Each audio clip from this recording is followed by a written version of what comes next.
Hello guys, welcome to UPSC with Anurag. देखिए, हमारी अर्थव्यवस्था में जो रिकवरी होती है उसके कई सारे शेप्स होते हैं।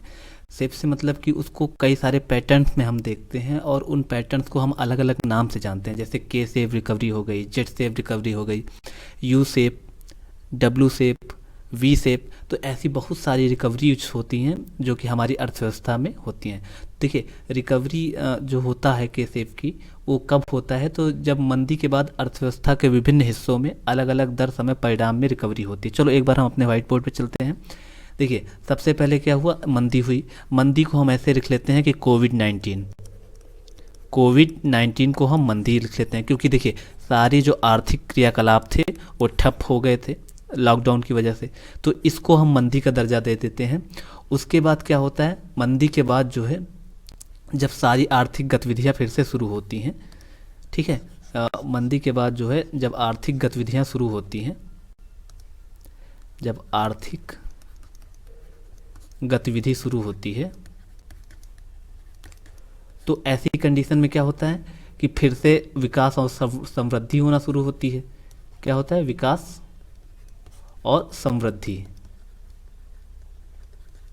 विकास और समृद्धि, ग्रोथ होना शुरू होती है, डेवलपमेंट एंड ग्रोथ होना शुरू होती है।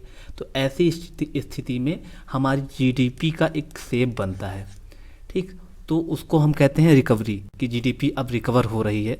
ठीक, लेकिन ये जो शेप होते हैं ये कई अलग अलग तरीके के होते हैं। जैसे डब्लू हो गया और के हो गया और वी शेप की रिकवरी हो गई, एल शेप की रिकवरी हो गई, तो बेसिकली जेड शेप की रिकवरी हो गई। तो बेसिकली जो है गाइस, कि आज हम लोग बात करने वाले हैं के शेप की रिकवरी। के शेप की रिकवरी क्या होती है और ये क्यों होती है, क्या आइडेंटिफाई होता है इससे, ठीक, इससे कैसे इसमें क्या क्या संभावनाएं बनती हैं और इसके आगे की राह क्या है, मतलब इसको सही किया जा सकता है और एक नॉर्मल रिकवरी में बदला जा सकता है। ओके गाइस, चलिए शुरू करते हैं। देखिए, के सेव रिकवरी का अगर साइन देखा जाए तो कुछ कुछ के आकार का ही दिखता है। के आकार का मतलब कैसे? जैसे इंग्लिश का अल्फ़ाबेट के होता है वैसे ही दिखता है। देखिए, ये मान लीजिए ये आ रही है हमारे अर्थव्यवस्था, हमारी जीडीपी आ रही है। उसके बाद क्या होता है? कुछ ऐसे शेप बन जाता है। इस तरह का जो शेप बनता है, तो देखिए पहले तो यहाँ तक इकोनॉमी जो है वो कांस्टेंट थी, लेकिन फिर क्या होता है कि ये डाइवर्जेंस शुरू हो जाते हैं। कुछ सेक्टर इधर की तरफ डेवलप होने लगते हैं और कुछ सेक्टर नीचे की तरफ। तो नीचे की तरफ की मतलब कि इनमें डेवलपमेंट नहीं हो रहा है इन सेक्टर्स में, और इन सेक्टर्स में डेवलपमेंट हो रहा है। ठीक, और इन सेक्टर की ग्रोथ जो है वो डाउन जा रही है और इन सेक्टर की ग्रोथ जो है अप जा रही है। तो एक एग्जांपल के लिए ले लेते हैं, मान लीजिए आईटी सेक्टर है। ठीक, आईटी सेक्टर है, तो आईटी सेक्टर जो है वो ग्रो कर रहा है मंदी के बाद। ये मंदी वाली स्थिति थी। मंदी के बाद जो है अब क्या हो रहा है? आईटी सेक्टर ग्रो कर रहा है। लेकिन जो है दूसरा ऑटोमोबाइल सेक्टर है, ठीक, ऑटोमोबाइल सेक्टर है, ये जो है ग्रो नहीं कर रहा है। तो कुछ कुछ अलग अलग परिणाम, अलग अलग समय और अलग अलग ग्रोथ की वजह से कुछ इस शेप की, ये के शेप की रिकवरी बनती है। तो इसी को कहते हैं के शेप रिकवरी। चलिए अब अपनी पीपीटी पे चलते हैं, देखते हैं क्या होता है।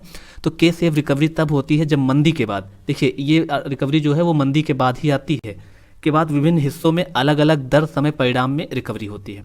रिकवरी का मतलब तो समझते ही हैं आप। जैसे हम लोग बीमार हो जाते हैं तो उसके बाद ठीक होने लगते हैं तो डॉक्टर कहते हैं रिकवर हो रहे हैं आप, मतलब सब कुछ सही हो रहा है। तो रिकवरी का संदर्भ जो है, अर्थव्यवस्था में जीडीपी में रिकवरी का संबंध है कि आर्थिक समृद्धि हो रही है, ग्रोथ हो रही है, या विभिन्न क्षेत्रों, उद्योगों या लोगों के समूहों में समान रिकवरी के सिद्धांत के विपरीत है। देखिए, मान लीजिए ऐसे सारे सेक्टर जो है ऐसे ऐसे रिकवर कर रहे हैं, ठीक, तो फिर ऐसे ऐसे ऐसे ऐसे ऐसे हमारी जीडीपी रिकवर होगी। लेकिन जो है के सेव रिकवरी हमने देखी कि पीछे कैसे होती है, कुछ सेक्टर जो है रिकवर कर रहे होते हैं और जबकि कुछ सेक्टर जो है वो रिकवर नहीं कर रहे होते हैं। नेक्स्ट पॉइंट क्या है कि के सेव रिकवरी से अर्थव्यवस्था की संरचना में व्यापक परिवर्तन होते हैं। ऑब्वियसली व्यापक परिवर्तन होंगे। आर्थिक परिणाम, इकोनॉमिकल रिजल्ट जो है अलग अलग होंगे। मंदी के पहले तथा बाद में मौलिक रूप से बदले जाते हैं। ठीक है, तो अब आगे चलते हैं और नेक्स्ट पॉइंट देखते हैं के सेव रिकवरी से क्या है। देखिए, इस प्रकार की रिकवरी को के सेव रिकवरी कहा जाता है क्योंकि अर्थव्यवस्था के विभिन्न क्षेत्र जब तक मार्ग पर साथ चलते हैं। देखिए, डाइवर्जन के बाद ऐसी स्थिति उत्पन्न होती है कि रोमन अक्षर के की दो भुजाओं से मिलती जुलती है। देखिए, ये एक डायग्राम दिया गया है जो के सेव रिकवरी को दिखाता है। यहाँ तक जो है, ये देखिए यहाँ तक सामान आ रहे थे, फिर मंदी की कंडीशन आई। ये वाली कंडीशन क्या है, ये मंदी की कंडीशन आई।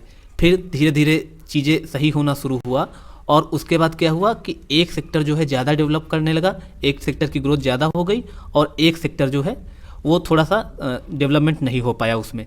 तो इस प्रकार से देखिए तो ये एक के शेप की रिकवरी बनती है, और ये बीच का जो लाइन दिखा रहा है ये एवरेज जीडीपी है, एवरेज जीडीपी, और ये नीचे का टाइम दिखा रहा है। तो इस रिकवरी जो शेप है इस रिकवरी का, इसको के शेप रिकवरी की संज्ञा देते हैं।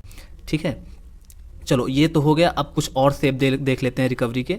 तो देखिए इस इमेज में आपको कुछ अलग अलग शेप दिख रहे होंगे। ठीक, जैसे ये वाला शेप जो है ये डब्लू शेप की रिकवरी है, डब्लू शेप की रिकवरी है।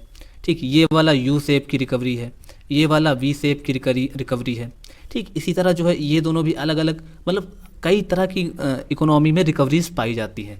देखिए अब वो तो ठीक है, लेकिन अब जो है आगे की मान रिकवरी की स्थिति बन गई, तो उसके अलावा फिर हम आगे क्या क्या संभावनाएं तलाशेंगे। तो देखिए जो भी सेक्टर हैं उनको क्या करना चाहिए, जो नहीं ग्रोथ कर रहे हैं तो सरकार को उनको जो है अनुदान देना चाहिए। सरकार अनुदान दे सकती है, या उनको प्रोत्साहन पैकेज दे सकती है। प्रोत्साहन पैकेज, अनुदान प्रोत्साहन पैकेज एक ही लगभग बात हुई। तो इस प्रकार से उन सेक्टर्स में भी ग्रोथ हमको देखने को मिलेगी। ठीक है, उसके बाद ऋण समेकन की स्थिति बन सकती है।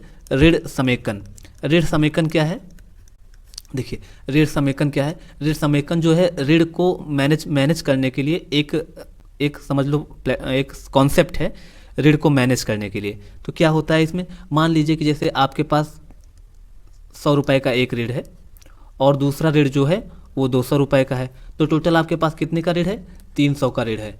ठीक, और आप इन दोनों ऋणों पे अलग अलग जो है अलग अलग परसेंट पे ब्याज दे रहे हैं। मान लो इस पे 10% दे रहे हैं, इस पे 12% दे रहे हैं। एक मान लेते हैं एक एग्जाम्पल की बात। तो देखिए जब ऋण समेकन होगा तो इन दोनों ऋणों को ऐड करके ठीक एक नया पूरा ऋण बना दिया जाएगा, और उसके लिए फिर आपको जो ये होगा क्या कहते हैं इंटरेस्ट होगा, इंटरेस्ट की आपको ईएमआई बना दी जाएगी। ठीक, और ये इस ईएमआई से क्या होगा कि आपको दोनों ऋणों के लिए अलग अलग ईएमआई नहीं देनी पड़ेगी, आप एक ही ईएमआई से दोनों ऋणों के लिए उसका ब्याज चुका सकते हैं। लेकिन ये इसमें क्या होता है कि ये ज़्यादा टाइम टेकिंग होता है। मतलब फिर अब जब दोनों ऋणों की आप साथ ईएमआई दे रहे हैं तो आपकी ईएमआई तो कम हो जाएगी, क्योंकि मान लो आप पहले 10,000 दे रहे थे, उसके बाद अब 6,000 की ईएमआई बन जाएगी। ठीक, एक एग्जाम्पल के तौर पे। तो ईएमआई तो कम हो जाएगी, लेकिन फिर आपका टाइम बढ़ जाएगा, और इससे जो है लेकिन कुल मिला के आपको राहत ही मिलेगी। तो इस प्रकार से हम अपनी स्लाइड पे चलते हैं, और